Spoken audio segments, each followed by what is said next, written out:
भयानक दानव। गांव के बाहर एक घना जंगल था, जिसके बारे में लोगों का कहना था कि वहां एक भयानक दानव रहता है। दिन में सब कुछ सामान्य लगता, लेकिन रात होते ही वहां से अजीब अजीब आवाजें आने लगतीं। कोई भी व्यक्ति उस जंगल में जाने की हिम्मत नहीं करता था। रामू, गांव का एक निडर युवक, इन कहानियों को मात्र अफवाह मानता था। एक दिन उसने अपने दोस्तों से शर्त लगाई कि वह रात के अंधेरे में जंगल में जाकर वापस लौटेगा। दोस्तों ने उसे रोका, लेकिन वह नहीं माना और एक जलती हुई मशाल लेकर जंगल की ओर निकल पड़ा। जंगल में घुसते ही माहौल अजीब लगने लगा। चारों ओर घना अंधेरा था, पेड़ों की टहनियां हवा में अजीब तरह से हिल रही थीं और सूखे पत्तों पर उसके कदमों की आवाज गूंज रही थी। अचानक एक डरवनी गुर्राहट सुनाई दी। रामू ने चारों ओर देखा, लेकिन कुछ नजर नहीं आया। जैसे जैसे वह आगे बढ़ा, अचानक उसे एक विशाल परछाई दिखाई दी।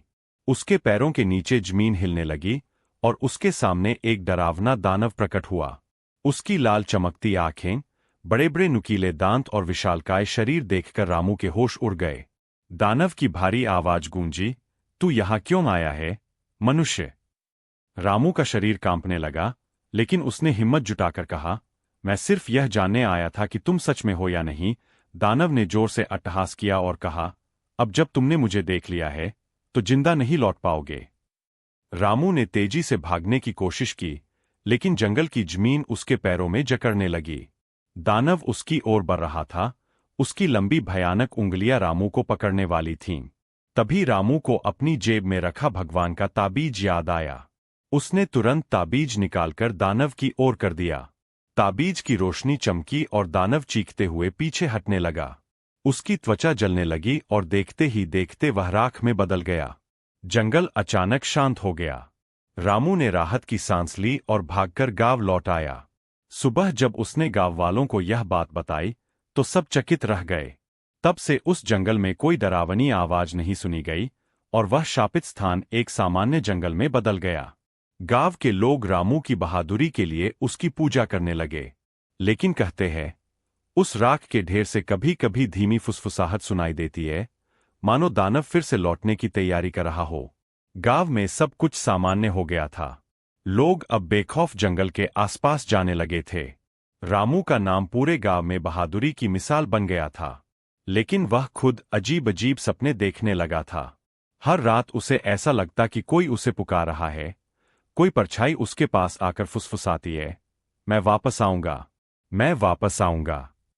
एक दिन गांव के कुछ बच्चे जंगल में खेलते खेलते उसी जगह पहुंच गए, जहां रामू ने दानव को राख बना दिया था।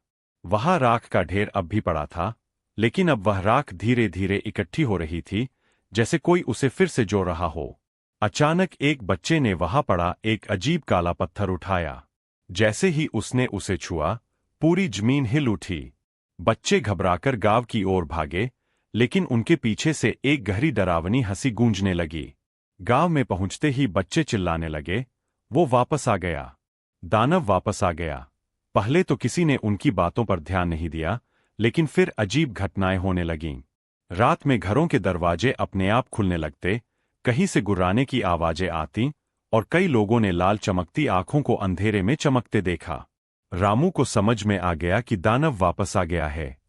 उसने गांव के बुजुर्गों से सलाह ली, तो उन्होंने बताया कि दानव को पूरी तरह से खत्म करने के लिए उसे किसी पवित्र स्थान पर जलाना होगा, वरना वह बार बार लौटता रहेगा। रामू ने हिम्मत जुटाई और कुछ गांव वालों के साथ फिर से जंगल की ओर बढ़ा। वहां का माहौल और भी भयानक हो चुका था। हर पेड़ की छाया मानो हिल रही थी, हवा में सड़े हुए मांस की गंध थी और दूर से वही डरावनी हंसी सुनाई दे रही थी। जैसे ही वे उस जगह पहुंचे, राख का ढेर अचानक हवा में उड़ने लगा और देखते ही देखते दानव फिर से प्रकट हो गया। इस बार वह पहले से भी ज्यादा विशाल था। उसकी आंखें आग की तरह जल रही थीं और उसके नुकीले पंजे जमीन में गहराई तक धंस गए। दानव गुस्से से गरजा, तुमने सोचा था कि मुझसे छुटकारा पालोगे, अब कोई मुझे नहीं रोक सकता।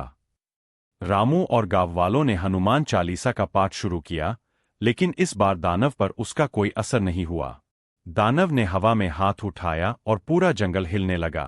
पेड़ों की शाखाएं जीवित होकर गांव वालों को जकड़ने लगीं। तभी एक वृद्ध साधु वहां पहुंचे। उन्होंने रामू को देखकर कहा, तुमने इसे राख तो बनाया था, लेकिन इसकी आत्मा को मुक्त नहीं किया। इसे जलाना होगा। रामू ने हिम्मत जुटाकर मशाल उठाई और दानव की ओर दौड़ पड़ा। दानव ने अपनी भयानक पंजों से उसे रोकने की कोशिश की, लेकिन रामू ने अपनी पूरी ताकत से मशाल उसकी छाती में घोंप दी। दानव दर्द से चीखने लगा, उसकी चमड़ी जलने लगी और वह राख में बदलने लगा। इस बार साधु ने मंत्र पढ़ते हुए राख को गंगा जल से धो डाला। अचानक चारों ओर तेज रोशनी फैली और दानव की भयानक आत्मा जलकर भस्म हो गई। गांव एक बार फिर सुरक्षित हो गया। जंगल फिर से शांत हो गया। लेकिन लोग अब समझ चुके थे कि अंधेरे में छिपे रहस्यों को हल्के में नहीं लेना चाहिए।